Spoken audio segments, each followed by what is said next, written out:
Okay, so I think we kind of saved the best for last. These tiny little guys are Coatimundis, am I saying that right? Yes. Coatimundis. And I actually, I got to play with a full-grown one of these one time on a vacation to Mexico, and I didn't remember what they called it, and I was explaining it to you, and you said, oh, we have those.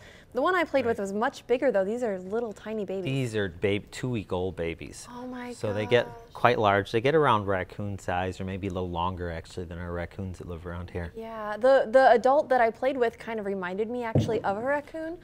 And I don't know if it was just because they look kind of They're like in the same raccoons. family. Okay. Yeah, okay. it's these guys, raccoons, red pandas, and kinkajous. Oh my gosh. Oh, and you have a kinkajou, Yes, right? we had her here, I believe. Yeah, same kind of family. And what I love about these guys, at least as adults, they seem like they're really playful and really fun. We do. We call the quaddies raccoons on speed because that's what they act like.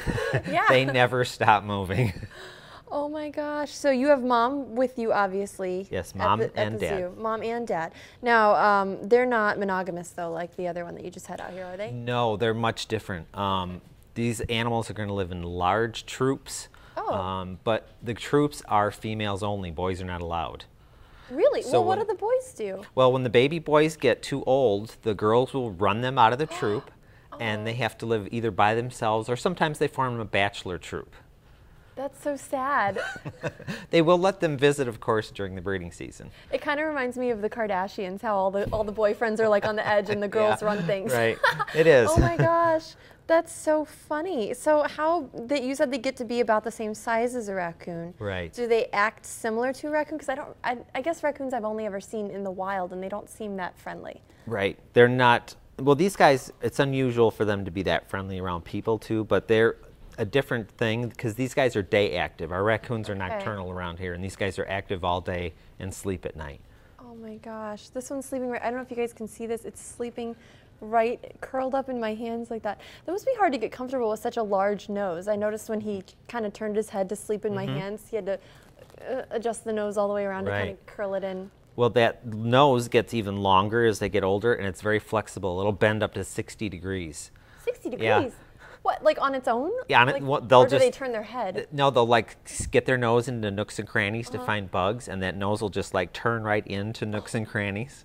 Oh my gosh, that's so funny. Because these guys eat just about everything they come across. Oh, I wish you would wake up so we could see your face, but this is just the cutest little thing. Now, you guys have baby animals throughout the summer then, kind of, right? Yes, we do. Seems like you always have new ones. Most people think of babies being around in the spring, but we get babies all kinds of times a year. Oh my gosh, they're so cute. What other babies do you have right now?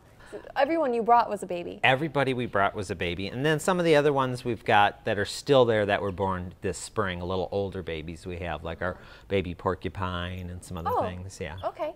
And how big is the porcupine right now? Boy, he's a lot larger than when you saw him. He must be about between 12 and 15 pounds now. now. Oh, that's Douglas. Yeah. You brought Douglas out about maybe a month and a half ago? Yeah, he's growing. Really? Very How big fast. do porcupines get? They can get up to 35 pounds. Because I thought he was pretty big when you brought him. Yeah. He seemed big. Maybe the quills make Maybe him the look quills, big. yeah, they do. But yeah, he's growing. He's still not full grown. Oh my gosh. So if people come out, I mean, how closely do you have to protect these guys? Like, I'm assuming you can't just have kids holding them, but how close can people get and see them?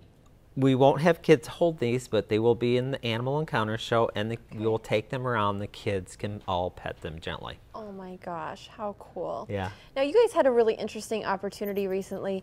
I was surprised because you told me that you were like, oh, we're going to be on national television. And I was thinking, oh, okay, maybe you'll be on the Animal Planet or Discovery Channel. Tell us about the national show that you're going to be on. Yeah, it's kind of odd. You would think it would be Animal Planet, but no, we're going to be on the Style Network of all things. Okay. And we'll be on Chicago-licious. Chicago-licious, which is kind of like Jersey Shore, Jersey-licious, except taking place in Chicago, right? Right. It's kind of like a fashion Yeah, it's show. definitely a fashion makeup kind of thing. So what did they actually do with you guys? They came out and they actually made models up to look like the zoo animals. Really? And photographed with the animal they were made up to look like. So what animals did they make them up to look like? Well, they picked them all, and they picked the peacock, the swan, the emu, the Canadian lynx, and the zebra. And the zebra. Yeah. That's so funny. So do you know when that show is going to be on then, or? It will be on sometime in October. I don't know the exact date yet. They haven't told you exactly. Yeah. Well, keep an eye on the Style Yeah. Network for that. That's so funny. What's your favorite kind of animal that you have? Because I have such a hard time choosing. Every time you guys come out, I'm like, I this know. one, this is my favorite. It's Oh, hard, waking but up just a I think little bit. the reindeer are really cool, unique They animals. are. Are you waking up? It's waking up. Yeah. Look You at hear that. all the little squeaks and Oh, noises. there you go. Oh, did it wake up because the other ones woke up? Probably.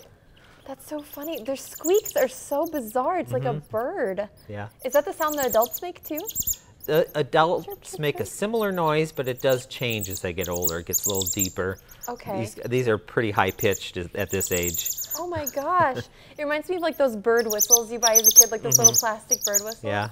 Now those two seem really buddy-buddy. Are they used to all sleeping on top of each other? All three of them are used to sleeping on top of each Yeah. other, yeah.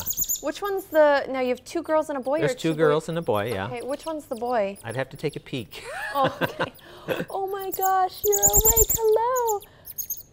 Well, I'm sure it would be hard to sleep through each other's chirping. You know what I mean? You hear one chirping, if one you gotta wakes up, go. they all wake up. Oh my gosh. All right, well give us the information one more time if people want to come out to the zoo and meet these guys.